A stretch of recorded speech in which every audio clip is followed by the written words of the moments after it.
Welcome to Heartistry. This is Farah, Yasmeen, Shaikh, and I'm thrilled to have another wonderful guest on today. We just heard a little bit about them, so without further ado, please join me in welcoming Mona Ahuja to Heartistry.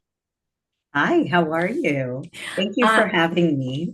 I I really am doing appreciate great, and well, it is my absolute pleasure, and I appreciate you taking the time to be in conversation today. I'm really looking forward to learning so much more about you and all the amazing things you're doing. Thank you. Yeah, this is really exciting. And yeah. Well, let's jump in. Just to sort of qualify, you and I met very recently at a mutual friend's home who was having an event there and just started chatting about what, each of us do. And what I loved, even in that initial conversation, I would say it wasn't even so much about what you do, but your approach to it. And again, we're going to get into all of that. We already heard a little in your bio, but I think that that's what I love about these conversations. It's never just like a simple, this is who I am, this is what I do. It's really the opportunity to get to know the person better, their approach, their journey, their what led them to this place, the challenges they face in it, and lessons learned, all the things that come of it. And that's what I think is really what I know I take away from these conversations, and I'm certain our listeners do too. And of course, that is never just about the present. So, with a way I love to begin, Mona, is just to ask my guests a little bit about their family history, their personal history, perhaps where you were born, brought up, your origin story, if you will. So, anything that you'd like to share, and we'll eventually get to the present. Yeah, for sure. So I was born and raised here in California, so native California girl. My parents moved here in the 70s. My dad's an engineer and was right into the heart of Silicon Valley stuff, like right Mm. at that boom, I guess you could say. And we The had no birth of it idea as almost. we, yeah, Yeah. exactly. Yeah, actually, that's more descriptive than that. But we didn't even know, right? We were just kind of doing our thing, living our life. It was only, when we were older that we realized the impact of what our parents did and how they brought us here. And we've seen so many changes, but um, you know, regular school stuff, like, we were in school and one of the grade school that we went to was we were there till like 5:30 every day because my mom worked as well. Yeah. So my dad would drop us off to school. We would listen to the news on the way to school. And Yeah. then on the way home, it was all, KLOK. I don't know, I'm totally aging myself, but this very, very famous radio station that played like softer music, but also it was like music of the time. Yeah. And so that's what we grew up listening to. So I'm a big, big 80s music fan. Yeah. No, Huge what city 80s. did you grow up in? Were you in the Bay San or? Jose. Yeah, Okay. San Okay. Jose. And then we moved to Cupertino when I was in the sixth grade. And Okay. I went to high school in Cupertino. And then I did 2 years at De Anza, where I would say really, really solidified a lot of kind of who I am today. Hmm. Um, it was a huge growing experience, And but for folks who don't know, De Anza is a in the Bay Area is a yeah, community yeah, college, community college. and And I appreciated, you even shared in some information you shared with me prior to this conversation that, that was not necessarily the norm at that time. Frankly, it oh still no. isn't. Ironically, I just had a conversation with a fellow parent a day or two ago about, God, we need to just normalize this, this option of Yeah, community college yeah, because it is a great one for people for various reasons. yeah. Um, but again, even at that time, you mentioned that, yeah, sort of there were looks from the aunties and uncles in the Well, I community when was you I was weren't the on the track. first. I was essentially the first out of our community of family friends that did that. And first, I mean, I was accepted into a number of colleges, but I just wasn't ready to go. I Yeah. just didn't want to. I didn't feel like academically I was ready, or even Hmm. socially, emotionally, none of that stuff. I was kind of a homebody, so I And wanted that to stay you home. Yeah. And you recognize that in yourself. Yeah, That's I think amazing. That's a so. superpower at that age, Yeah, frankly. I don't know if it was all of that or if it was I was scared and Sure. I didn't, And there's that's a little bit of legitimate all of too. it. Yeah. So, I Yeah. mean, I don't want to like glorify all of that, but there's a little fear. I mean, it's scary to like up and leave your home of comfort and love Yeah. and caring and and then go live in a different place. And I just didn't feel ready. Whatever it Yeah. was, I just didn't feel ready. And then when I got to Dianza, I got to really explore and focus on academics, but also most importantly is where I found really, really where I found dance and art Yeah. and that. I mean, I've danced my entire life, like since I was in, diapers, you could say, that Yeah. my mom and dad put us in dance classes and everything. But it was really at Dianza where I got to be a part of their dance company and I got to Yeah. perform at Flint Center, which is no longer Yes. there, which is so sad. That place was, oh, Oh my God. I didn't even realize it closed. I think they're about to tear it down or Oh, something. I read wow. somewhere. I don't Yeah. No, I've know. seen many a concert there. Wow. Yeah, yeah. Okay. So then, then I moved on and I went to Berkeley and then I had that confidence that I could join dance there. And I did. And I got Mm-hmm. to, dance. I auditioned for a company there and I got to perform and whatever, but Yeah. it's always been a part of me and that's always what I've wanted to do, you know. And correct me if I'm wrong, but I think I read that you, when you did go to Berkeley, to Cal, you went in as a business major. It was not a business major, it Oh, was okay. organizational theory. Got it. Yeah, Got so it it. was letters and Okay. science, but it Okay. was, yeah, Understood. yeah. And yet that wasn't something that was really drawing much No, enthusiasm it's from funny. you. It's one of those things like, we grew up in a time here in the Bay Area where there were very few Indian people. And the norm was you either go to school to become a doctor, an engineer, Yeah. or you go into business, finance, something like that. And so I had already defied, the laws by going to Dianza, and I didn't feel like I had enough strength to actually say, I'm not going to do any of that stuff. I Ah, either yeah. go into teaching or I want to go into dance or I want to go into the arts. I just didn't have that strength just yet. So Yeah. I did, what I was supposed to do with everything else on the side, my hobbies Okay. and this and that. And then I got to get my first job, and it was in sales and marketing, and it was fine. I got to travel. It Yeah. was, glamorous at the time, whatever it was, but it just wasn't something Yep. was itching inside of me. And so finally, after a few years of doing that, I said to my parents, I was like, and we're still so tied to our parents and their approval, right? Right. So I said to them, and I said, I can't do this anymore. I can't sit in front of a desk or in front of a computer at a desk and just do this. It's killing me inside. So Yeah. I started looking for jobs. And back then we had the newspaper, the Yeah. classified ad. Yeah. I'm really, really aging myself. But that was But the reality. Yeah. that was the reality. So I Yeah. went through the paper and would circle different ads of Yeah. teachers and this and that. And I found this awesome woman who basically had a mobile dance studio. And she would go to different elementary schools and community centers down in the San Jose area, even in Milpitas and whatever. And she was looking for Huh. somebody to be a teacher for her to so that she could get more locations.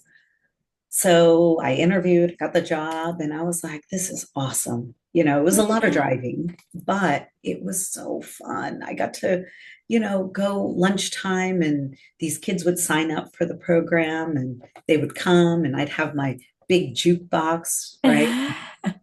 And play Backstreet Boys and Britney Spears, and we would dance, and I would teach them little routines, and I did Oh, that for almost a good year, year and a half or so. And then I was like, I think I could maybe do this on my own, there you like go. try to see if I can build my own clients and stuff. So I left her. She wasn't happy. Hmm. But because I was like one of her most solid employees, the rest of Uh, the kids were literally kids. I was like yeah. postgraduate, right? And post work and somewhat of a grown up. And the rest of the kids were like unreliable and whatever. So, Sure. Yeah. anyways, I left and I started, I spent a summer in LA and I taught at different studios there. There's summer camps. And fun fact was two of my kids in one of my classes was, do you remember the show Married with Children? Yes. The wife, the mom, Yeah. Yeah. I had her kids in my class. That's funny. And I was like, oh my God, I know who you are. This is LA. Right. Um, Yeah. so I took a bunch of classes there for myself, and then I taught a bunch of classes. And while I was doing that, I started calling a lot of places up here, different community centers. I did not go in her region, I went in a Yeah. very Yeah. different That's a space. tricky And one. Yeah. yeah, and then I just I went to expanded to preschools actually. Okay. And so You I know was what? Let's take our first pause there. So basically, when we're going to come back in based on when you came back into the Bay. all right. So Okay.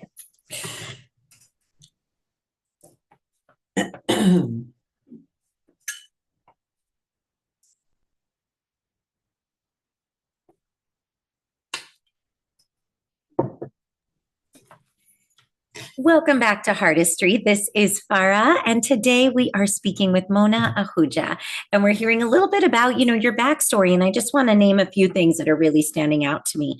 Again, I do believe whatever the factors are, the courage to sort of go against the grain, right?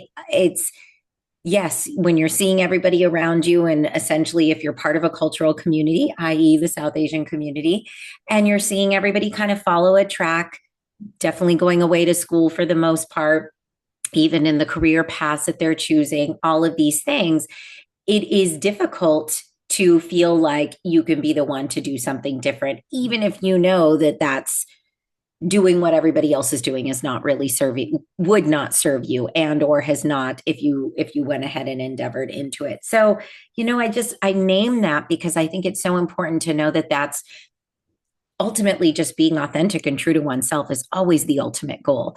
And unfortunately, our value system in society also makes it quite difficult, right? Usually tied to finances. yeah. Again, I don't know if you mentioned it moments ago here, but you had shared that when you took on that position, assisting with those dance programs and classes, you were getting less than minimum wage, right? But again, think about the value of what you were doing and how, frankly, despicable as a fellow artist it is that these things are so undervalued. Yeah. You are getting these kids to move their bodies to what comes from the act of doing that, let alone confidence and all of those things. I Yeah. mean, there's obviously the physical benefits, all of there's so much value in just creating compassionate, self-confident, self-aware, physically healthy, mentally healthy Yeah. humans, and yet we Yeah. devalue it. Yeah. So anyway, I just have to Yeah. name those things as again, just some of the many things that stood out.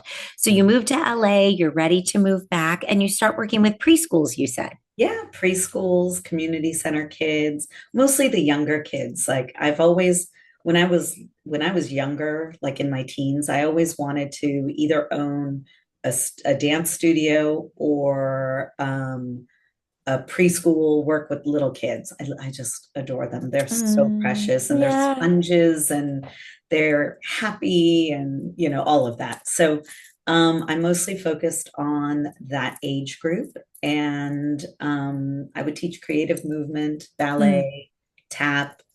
And then I started getting requests for Bollywood stuff. So I did a little Yeah. bit of that.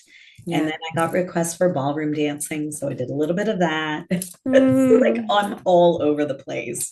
I actually taught one of my first jobs, even before I started sales and marketing, was at a high school in Oakland that Okay. I would go and I would teach international dance too. And it was Okay. also an elective. And we did ballroom, we did dance history, so we explored like my favorite is Fred Astaire and Ginger Rogers. Uh, Explored all of that. It was a lot of fun. I did a lot of uh, fun stuff. yeah, no kidding. I was really lucky. I don't, you talk about the financial part of it. I was really fortunate that I could Mhm. really lean on my parents for that. They were so Nice. Yeah. supportive. Yes. Even even though I went against the grain and I was not getting my MBA or whatever it was, they were like, okay, they saw the joy that it brought me. And I think they Yeah. saw the value Yeah. in what was being given to the kids, just like you said, right? Yep. Um, I can really echo that feeling. I feel the same way about my parents. My sister and I happened to grow up dancing, and I then started on my path of Gatak remember, my freshman year in college. yes, And it was never anything I intended to create right, a right. life out of.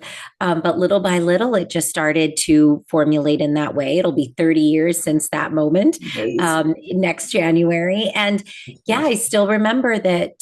My parents and my mom even did own sort of some cultural bias and partly religious conservatism, that even though she didn't possess those values or that aspect of judgment, she did have reservations a little bit about how we might be perceived, how I might be perceived. And I still remember her saying, I grew up in a society and an environment where women were not encouraged to dance, being from Pakistan. And so she said, so it's a little difficult for me to imagine my daughter being a professional dancer, but I'll get over it. And Yeah, she named it almost as a way of releasing it, so which I thought was wonderful. so powerful in and of Yes, itself. And my 100%. father, right?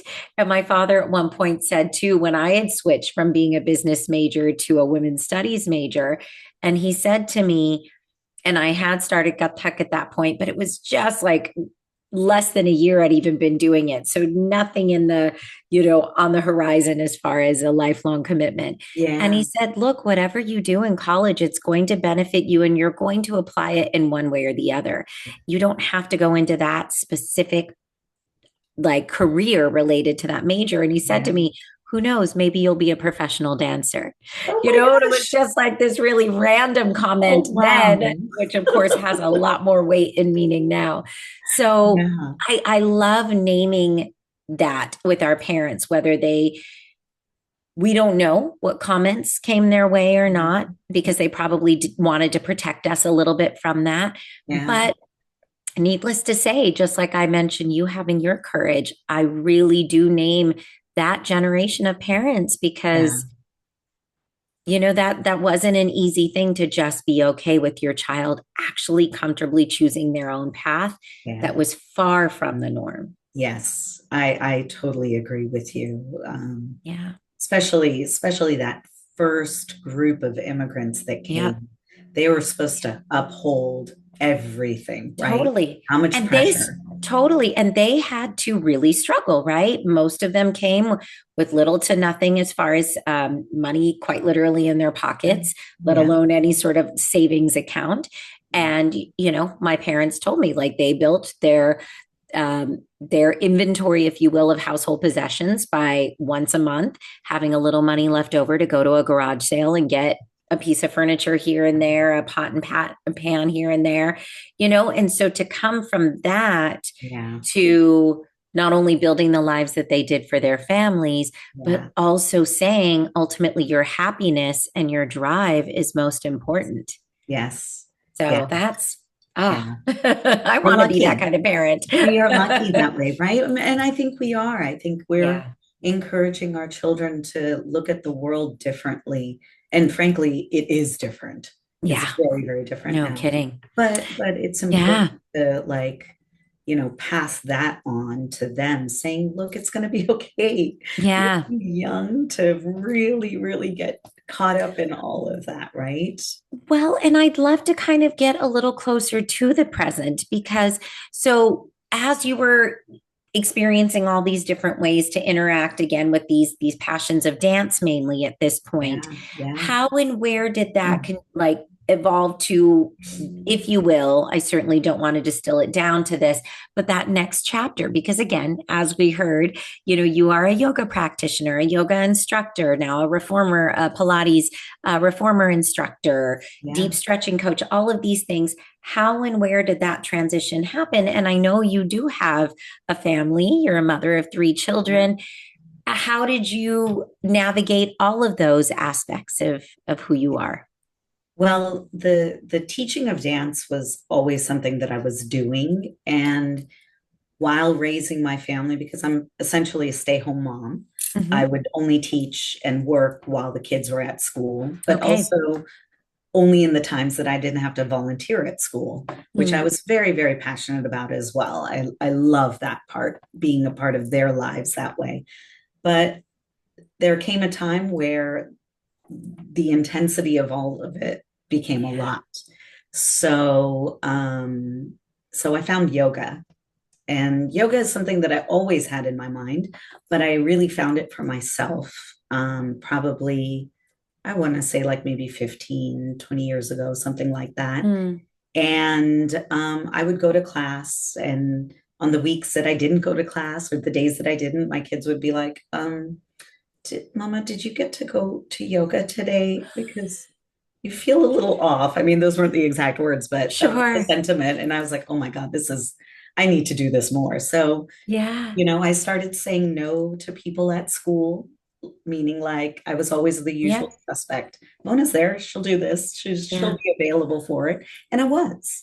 But then I started putting myself first. And then it Hmm. wasn't really until COVID where it was always something that my yoga instructors had told me to do. Like, you should get your certification. You already know how to teach, right? You already teach dance and you already go to yoga. So let's combine the two. But I couldn't do it because 200 hours is that initial training. Mm. That's like weekends at a time. And with three boys who are super active, my husband and I, we were like never even seeing each other on the Mm. weekends. So I was like, I can't do this now. But COVID became a gift for us as a Mm. family.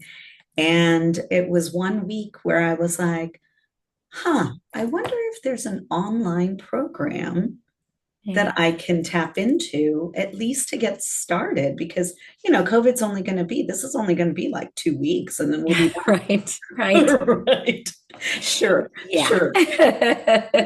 So I found this amazing program back east, and this woman who created it, she actually created the program even before COVID because she's in Right. upstate New York, and a lot of her students were coming from Manhattan. And during the winter months, it was near to impossible to get up there. So she already developed this program. Yeah. And so I signed up. I asked my yoga teacher, I was like, what do you think of this? She's like, oh my God, do it. Right? Like, why wait? It took me 3 years. It took me 3 years to complete it. But I was like, one day I was like, that's it. I think it was before I turned 49. I was like, before I turn 49, Yep. I'm going to finish this and I'm going to get certified. And I did it. I was There able to. you go. I have Well, a very supportive family. and So, again, to find a program that worked at the pace that you could be correct. involved in it, that was Correct. also that's important because Yes. it's a luxury to, pack that in over that short amount of time for a Oh, multitude of reasons. oh, And 100%. raising a family being a very, very big one. All of But that. yeah, And yeah. so I was super, super lucky that I happened to Google and come across and feed through. And I Right. also like knew, I think, what I was looking for. And Mm, so that self-paced, yep. self-study, she's excellent. I mean, Mm, I attribute a lot of my knowledge to her and mhm. how she put the program forward. And then from then, I was just kind of like teaching at the same time. And My son was going through a growth spurt, my oldest one. He was Right. about to be a junior and he couldn't sleep at night. He went Mm, from being like my height to now he's like 6'2". But he went through this huge growth spurt. So his body was just like, mm. once again, oh yeah. Yeah, no, I remember you sharing this with me, and I really do want to get into this. Let's take another pause here and we'll come back, and I'd love to hear more about that.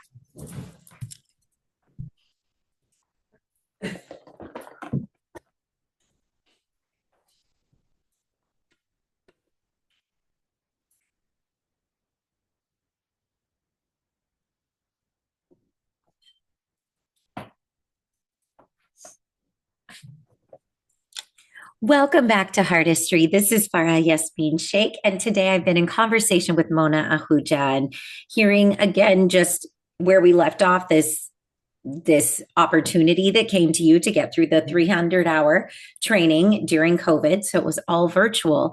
So you've completed the training, and was this happening simultaneously? You mentioned your son. He's Yeah. going through a pretty rapid growth spurt, Very, very which I rapid guess growth spurt. growth spurt implies that. Exactly, exactly. And being our oldest, we didn't really know what was going on, but Sure. I was just like, honey, you gotta do the yoga. Like, let's do the yoga. Yeah. And how old was he at that time? He was 14, Okay. 14, maybe 15, maybe Okay. 15. Yeah. Yeah. So a little bit, and always a basketball player. So Mm, basketball was like his thing. So I was like, let's do this. I'm mm, learning. Um, and we were taking those Peloton classes at the time, because remember, this is all during that first yeah. COVID where everything is shut down. So we were, doing yoga with Peloton, riding the bike with Peloton. I found this amazing guy, Dennis Morton. He's phenomenal. Mm, And he was so relatable for my kids because mm. he's the man. He looks like he's a football linebacker or quarterback or whatever. They're going to laugh at me because I watch football all the time and I still don't get it. Anyways, I found this guy and I was like, okay, listen, he's got a 20-minute beginner one. You do it and watch him, and I will adjust you Okay. and get you into the right position Awesome. and kind of support you through the practice. After that first time that he did it, he slept so well. He's like, Mama, I haven't slept this, well Wow. in weeks. So Ah, then we started doing it almost every day, 20 minutes. And then my other ones kind of pop in and out, right? Doing it. My husband started doing it more, and he's a big runner, basketball player, tennis, all of that, right? And yoga for him has now become his recovery that allows him mm, to do all these other things. But anyways, we went through all of that, and then school started opening up almost a year later, and my oldest one tried out for the basketball team and made the varsity team. And the coach asked me if I would be the team parent, right? oh, Remember, Mona right. I had done it for a few years. Hmm. And so then I said to the coach, well, let me step back a little. So our oldest then ends up growing like 6 inches within Wow. that junior year. Oh, Like he wow. just sprouted, right? It's genetics. But Yeah. his friends saw him after months and they were like, what the heck happened to you? And he's like, well, my mom makes me do yoga. Awesome. So Awesome. then all these kids were like, well, we want to do yoga. We want to get taller. And I was like, Yeah. come on by. So we have a space in our yard where the kids would come and I would teach them. So then I went to the coach. Most of these kids were on the basketball team. Yeah. I said to the coach, I said, hey, I'm working on my certification. I'm almost done. And I've been teaching the kids yoga. They seem to really enjoy it. How would you like that as a team if I were to come and teach yoga? Because, the more I practiced, the better it was for me. Right. And it was so beneficial for the kids, like injury Ah, prevention. I mean, yoga for athletes is absolutely a necessary, right. element to their training. just mind-body connection, Right. that ability to know how to calm yourself down and Yeah. be able to be in the moment so that when you are out on the court, you're Mm. able to make proper decisions and, Yep. all of it, right? And the coach was just like, absolutely, please. Mm. So he made it a mandatory practice every Saturday morning during season. The kids would all come, roll in Saturday morning. Some of them would fall Very asleep cool. during the practice, whatever it was. I'm like, you're here, you're listening, you're going through the motions, and most importantly, you're getting an opportunity to relax, Yeah. right? Which you don't get to. Yeah. So that became my favorite day of the week. It's Mm. like I get to, well, not only is my son there, but like, Yeah.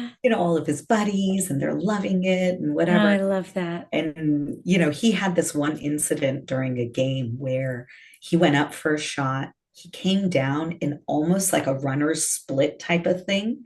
And he just bounced right back up and went along with the game. Wow. What could have been a major injury. Could have been a major injury. So they're all sitting in the locker room at halftime. And they looked at the coach and they're like, we have to do this every week. It's because of the yoga. It's because of the yoga. He did not pull a muscle or anything. Wow. How awesome that they could recognize it. I'm sure they were being a little bit like silly about it, but at the same time, It was they so were able to see it and feel yeah. it. Well, some of Yeah. those kids, that was 2021, December Mm, 2021. And some of those kids are still practicing, there like you it's go. part of their life now. Yeah. And And even the ones that don't, that exposure, the seeds were planted. Whether or not they ever go back to any kind of practice, they will tell these stories. It's still made such an impact, no doubt. So then you finish the certification, you're having this very personal experience, you're bringing it now essentially into the community. yeah, Um, and it keeps evolving. yes. Yeah. I ended up having to go see a physical therapist because, one of the cons about COVID was the sitting around a lot, right? Yeah. We were Yeah. actually going through a home remodel. And so there was Mm. a lot of computer work and whatever. And my hips started, only one side. So my doctor recommended I go to physical therapy. So I did that. I went to like 6 sessions, totally helped me out. I am a huge proponent of physical Oh, therapy. good, because I'm a daughter of physical therapists. So I was like, oh, this could go really wrong if you Oh, I'm just kidding. no, no, it was the most amazing 6 weeks. I was Yeah. like, can I go every week? Like, Yeah. it was amazing. No, I tell everybody, if you have an opportunity to go to physical therapy, say yes and go. Yeah. Like, just do it. Seriously. Just do it. Yep. Agreed. So she wanted me to start doing reformer Pilates to strengthen my glutes, which was always, once again, in the back of my mind, but finding Hmm. time, finding a place, it's always a challenge, right? Yeah. So she put that out there to me, and I'm driving down our street that I drive down about 100 times a day, back and forth. And Yeah. all of a sudden, I come across this like beaming light, and it was this Pilates studio that has been there for like 20 plus years. Yeah. And I never noticed it. In fact, our favorite breakfast spot is right next door. I mean, that's how ridiculous this is. Wow. So I literally drove past and I was like, oh, like Yeah. and I wrapped around and I pulled in, and the Pilates instructor was just on his treadmill, like waiting for his next clients. And I was like, I want to start Pilates. He was like, all right, plug me into next week. And I haven't looked back since. Wow. And I started going to those classes once a week. And he was like, huh, you actually move kind of well. Like, you're doing this and that. And I was like, well, I'm almost certified in yoga. So yeah, Yeah. I kind of understand the body, Hmm. awareness. And he's like, well, I want yoga here. And I was like, okay, that's great. He's like, Ah, why don't we talk about you coming and teaching yoga here? And I was like, okay, that wasn't wow. really on my mind, but let's talk. Yeah. Um, and he basically said, look, why don't you use this space? We'll figure it out. I'll move the machines around and you can start teaching yoga here. And I want to come to your classes and I'm going to send a lot of my clients to you. And then you can just, you know, use the space and, you know, we'll talk Wow. about you paying me rent and whatever. And I Yeah. was like, okay, I've, you know, never done anything like this before. Yeah. So, all right, let me try it out. He's like, why don't you try it out for a couple of months? Yeah. And then it was going to be summer vacation. And I was like, I'm not really going to be able to devote a lot of time. All the kids are going to be home and traveling, whatever. He's like, why don't you take this next couple of months and see how it goes? Start reaching out into the, you know, community and advertising and whatever Yeah. and see what happens. And then, you know, come August when you're back, let's talk again. Mm-hmm. And so I did, and I started getting people who were interested, and I started There you developing go. classes and this and that. And it's very slow, but it was like how I wanted it because it was fitting into my life, right? Yep. I Yep. wasn't changing really my life Yeah. for it, but I was still able to do all the things that I could do with the kids and this, Yeah. right? And And just is that now what became? You're still in partnership with this studio, right? yeah, And yeah, now that is what you refer to as far as the yoga offerings, Crescent Moon Yoga that's Studios. correct. That's correct. Amazing. And Yeah. that's in Los Altos in the Yes. Bay Area. And yet, as we also heard about, you're not only, you have your offerings and programs there, but Mhm. you're also doing work and offering classes in different settings. I mean, you Yeah. mentioned, talk a little bit about the work that you're doing at the church. Yeah. So through the Google web search and whatever, Yeah. I got contacted by a pastor at the Episcopal Church in Los Altos. And I went through a pretty rigorous interview process. It was Okay. like first a phone call, and then he invited me to teach their congregation Huh. at the church. And then he came to the studio to take a class for me at the Okay. studio. And then after that, it was like, we would really like to invite you to be our yoga teacher here at the church. And it's been a few months now, and it Amazing. is, they are the loveliest people, and they're so open, and we're right in what's called, I can't even remember what it's called. It's Maxim, or I don't know. It's the foyer of the church. So Okay. when the doors are open, I see right at the altar, and Huh. there are stained glass windows on either side. I mean, it is a magical room. It's Mm. so like full of energy and um just power, right? And Mm. community. And Mm. I love starting my week. I teach there at 8:30 a.m. on Mondays. Mm. And I just told them yesterday, I'm like, how blessed am I that I get to start my week off in a place like this, Yeah. where I get to share what I'm passionate about and I get to receive the energy that you give me, and then I Yeah. get to take that into the rest of my week. God. And even right now, as we're talking, you are at another such institution in this case that you Yeah. teach at. Yes. Tell us a little bit about where you are currently. Well, I'm at East Side College Preparatory School, Yeah. high school in East Palo Alto. And I got this opportunity during COVID. Actually had COVID. I was lying in bed.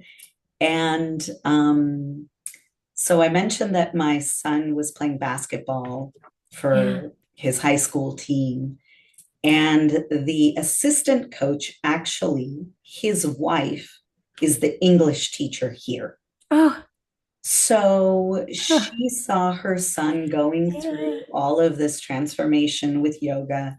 She would see her husband come. And she also was a really big support when I would teach classes. I used to do these Mother's Day classes that, were fundraisers. And so Mm. she would come to those. So they had an opening here for a yoga teacher.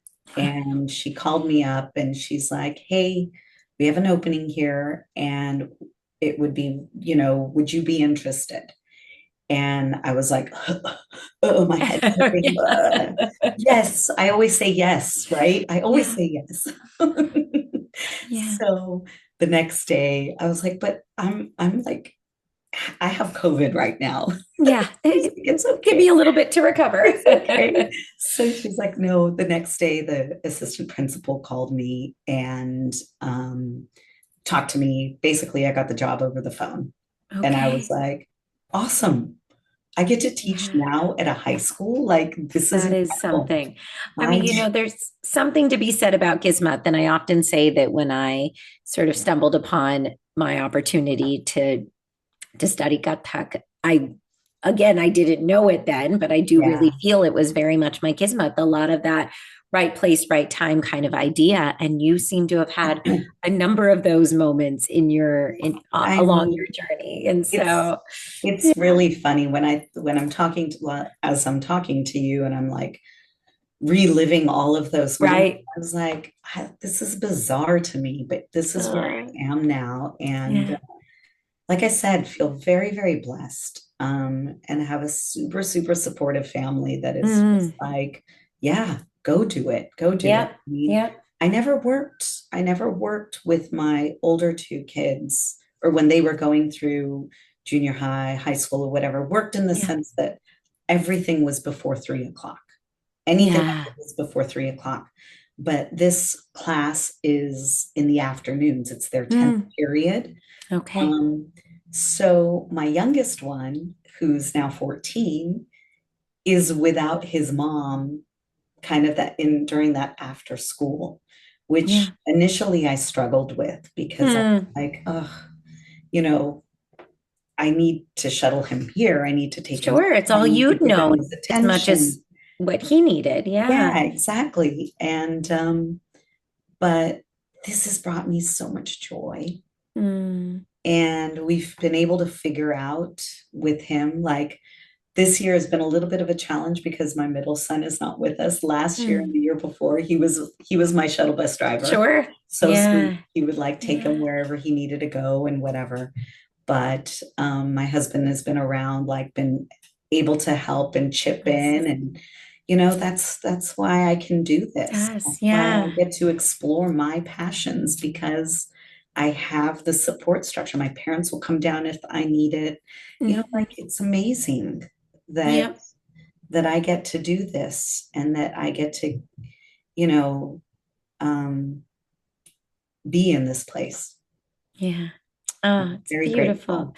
It's really beautiful, Mona. And I think again, so many aspects of what you have shared is just deeply reflective, of course, for you. But I think even hearing you reflect, it allows somebody to see themselves in that story. Whether it's I a hope very, so. oh yeah, whether it's so is specifically on a very similar path to you. But I think again, so much of what you shared is relatable regardless of what you're doing. Yeah. And just hearing how it is very possible. It's not easy. And we still, as much as we've gotten into, we're still getting only the highlights always. Yeah. But it is possible, is ultimately, I think, the I think message. so. I think what's really important is some time to reflect on yourself and what you are passionate about, what you Yeah. want out of your life. And I think that when you put things like that out into the universe responds. I'm a Yeah. big believer in that. Something is out there that is, 100%.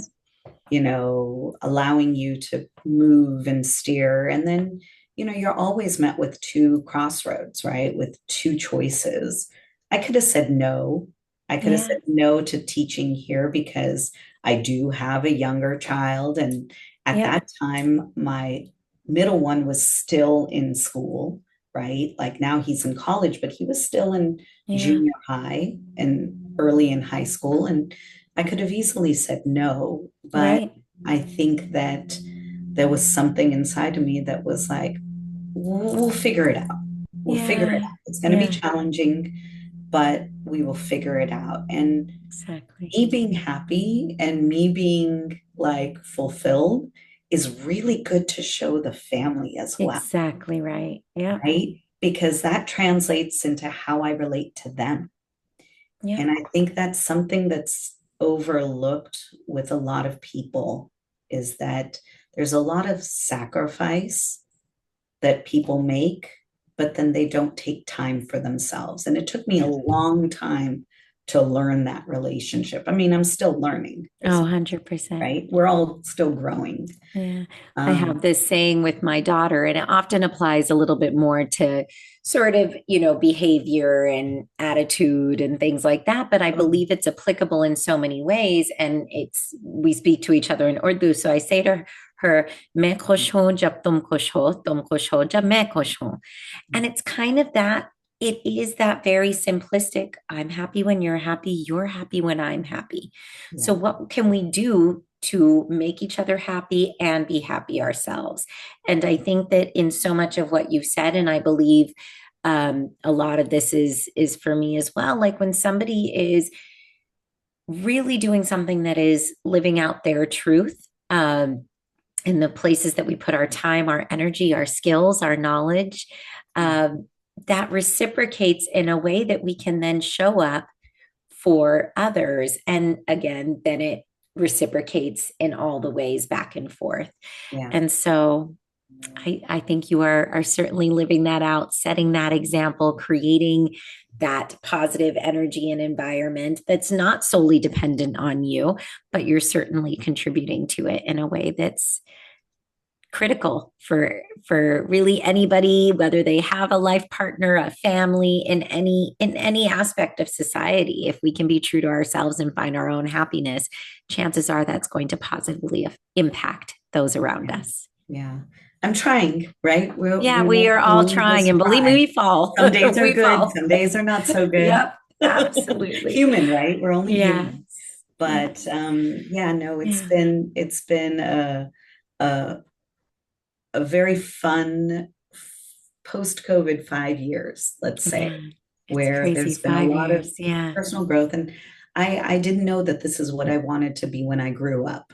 You know what I mean? yeah, yeah, Like I knew I wanted to do something with kids. I knew I wanted to do something with movement and yeah, that was always there. But the fact that I've landed here as a yeah. yoga teacher and as a high school yoga teacher, and then I teach adults and seniors and all of Amazing. that is Amazing. I did not expect that, but it's Right? been Ah, what a joy. wonderful.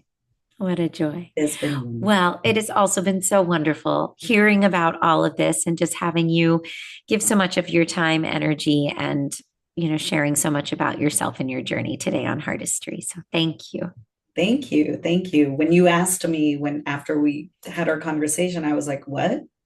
I didn't, oh, okay. I was Yeah. totally like thrown off, but thank you for having me on this program and having me go through my life the way that you have. I mean, now it's on record. There you go. Well, for today, thank you for the time. And I look forward to the next chapter and hearing how things continue to evolve for you. Yeah, that would be awesome. Thank you so much.